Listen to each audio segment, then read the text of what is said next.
ரொம்ப வருஷம் கழிச்சு நேற்று மொத்த சோசியல் மீடியாவையும் என்டிகே ஆக்குபை பண்ணிச்சு. பார்க்கவே ரொம்ப சந்தோஷமாக இருந்துச்சு.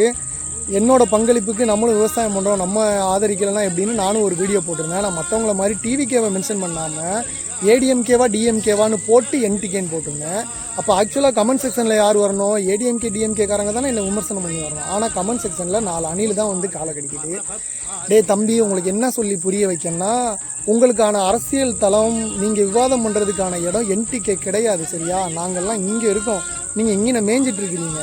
உங்களுக்கு வந்து நீங்கள் வந்து கேள்வி கேட்குறதுக்கு விவாதம் பண்ணுறதுக்கெலாம் ஏடிஎம்கே டிஎம்கே இருக்காங்க, அங்கே போய் பண்ணு, எங்ககிட்ட பண்ணாத. உனக்கு ஒரு உதாரணத்துக்கு ஒரு விஷயம் சொல்கிறேன். என்னோடய வாழ்நாளில் நான் எந்த அரசியல் செயல்பாட்டிலையும் பங்கேற்றது கிடையாது. என்டிகே தவிர வேறு எந்த கட்சிக்கு ஓட்டு போட்டதே இல்லை. அப்படின்னாலும் நான் வந்து என்டிகேவோட எந்த ஒரு மீட்டிங்லேயும் நான் போய் கலந்துக்கிட்டது கிடையாது. நம்ம ஊருக்கு, சொந்த ஊருக்கு பிரச்சாரத்துக்கு வந்தாங்கன்னா கூட நேரில் போய் பார்க்குறது கிடையாது. நான் பங்கேற்ற ஒரே ஒரு விஷயம்னா பிப்ரவரி 21 மாநாடு, என்டிகே மாநாடு, திருச்சி மாநாடுக்கு தான் நான் போயிருந்தேன். மாநாட்டுக்கு போயிட்டு இருக்கையில் தெரிஞ்ச அண்ணன் ஒருத்தர் வந்து போலீஸாக இருக்கார். அவர் வந்து ஸ்டேட்டஸ் பார்த்துட்டு கால் பண்ணார். தம்பி மாநாட்டுக்கு போறியாடா அப்படின்னு. ஆமாம் அப்படின்னா.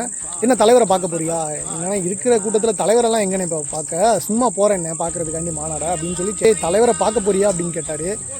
ஏன்னே அப்படின்னு. எங்கள் சித்தப்பா தாண்டா அதில் ஆர்கனைஸ் பண்ணுறதுல முக்கியமான ஆள், நீ சொல்லு, நான் தலைவர்கிட்ட பார்க்குறதுக்கு உன்னை கூப்பிட்டு போகிறதுக்கு ரெடி பண்ணுறேன் அப்படின்னாரு. முதல்ல கேட்டப்போ நான் சொன்னேன், இல்லைண்ணே வேணாம், அன்னைக்கு அவங்களுக்கு நிறையா வேலை இருக்கும், நம்மளை பார்க்குறத விட அத்தனை லட்சம் பேர் வந்திருக்காங்க, அவங்கள ஆர்கனைஸ் பண்ணுறதே அவங்களுக்கு பெரிய வேலையாக இருக்கும் அப்படின்னு திருப்பி 2வது ட்ரிப்பு சொன்னார். டே போய் பாடுறா, உனக்கு ஒரு புத்துணர்ச்சியாக இருக்குங்கடா, போய் பாடுறா அப்படின்னு சொல்லிட்டு. அப்போ நான் சொன்னேன், இல்லைண்ணே சீமானை வந்து பார்க்குறதுக்கான அளவுக்கு எனக்கு தகுதி இருக்கான்னு தெரில, என்னோட தகுதியை நான் முதல்ல வளர்த்துக்கிறேன், ஒரு நாள் நான் சீமானை மீட் பண்ணுவேன், அப்போ போய் நான் பார்த்துக்கிறேன், இப்போ வேணாம், மாநாடுக்கு நான் சும்மா ஒரு பார்வையாளராக மட்டும் போகிறேன் அப்படின்னு.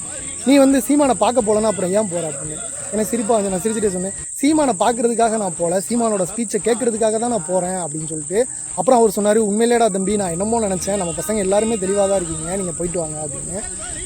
நானுன்னு இல்லை, என்டிகேவை சேர்ந்த தொண்டர்களில் 90% பேர்கிட்ட போய் நீ கேட்டனாலும் இதே பதிலாக தான் சொல்லுவாங்க, சரியா? சீமானுக்கு ஃபேன் கிடையாது, சீமானோட ஸ்பீச்சுக்கு வேணால் ஃபேனாக இருப்பாங்க, சீமானோட எல்லா விஷயத்துக்கும் முட்டு கொடுக்குறதுக்கு நான் கிடையாது, அது நானே 10 விஷயத்தில் விமர்சனம் பண்ணுவேன். நீ இப்போ சொல்லு, டிவிகே கட்சியில் டிவிகேக்கு ஓட்டு போடுறவனோ டிவிகே சார்ந்தவனோ வந்து எவனா ஒருத்தன் விஜயை பார்க்குறதெல்லாம் பெரிய விஷயம் கிடையாது, விஜயோட ஸ்பீச்சை கேட்டால் போதும், இல்லை அவரோட அரசியலுக்கு வரணும் அவ்வளோதான், அவர் பின்னாடி போகணும்லாம் எனக்கு அவசியம் கிடையாது, எவனா ஒருத்தன் சொல்லுவேன் முடியாதுடா. இந்த காரை பார்த்தா ரோட்டில் 10 நாய் துரத்திக்கிட்டே போகும்பாரு, அதை மாதிரி அவன் கார் பின்னாடி நாய் மாதிரி ஓடுறீங்கடா. ஏன்டா நீங்கள் வந்து என்டிகே சார்ந்த எங்களுக்குலாம் வந்து அட்வைஸ் பண்ணுறதுக்கு தாங்களாடா, டேய் மூட்டு போய் பொழப்ப பாருங்கள்.